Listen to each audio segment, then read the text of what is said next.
വായ തുറന്ന്. കുറേ കഴിഞ്ഞ് കൃഷ്ണൻ ചോദിച്ചു, ശരിക്കും വായ തുറക്കണം. അമ്മയുടെ മുന്നിൽ എന്ത് കാണിച്ചു? വായ തുറന്ന് കാണിച്ചതും അമ്മ കറങ്ങി വീണു. എന്താ കൃഷ്ണന്റെ വായ കണ്ടിട്ട് കറങ്ങി വീഴാൻ മാത്രം? പല്ല് കണ്ടിട്ടാണോ? ആ വായക്കകത്ത് ഭൂമി കറങ്ങണു, പലതും കാണണു എന്ന് മാത്രമല്ല, ഭൂമിയിൽ തന്നെ ഒരു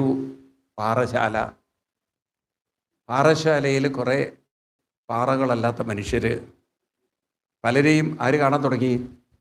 യശോദാദേവി. ഒരു വൃന്ദാവനം. ആ വൃന്ദാവനത്തിലൊരു യശോദ.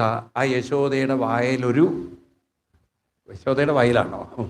മുന്നിലൊരു കൃഷ്ണൻ. ഇതൊക്കെ എവിടെ കണ്ടു? കൃഷ്ണന്റെ വായിൽ കണ്ടു. അമ്മയ്ക്ക് കുറച്ച് നേരത്തേക്ക് ബോധം ഉണ്ടായില്ലേ? അമ്മയ്ക്ക് തോന്നി എന്തോ കൃഷ്ണനെ ആരെ കണ്ണു വെച്ചിട്ടുണ്ട്.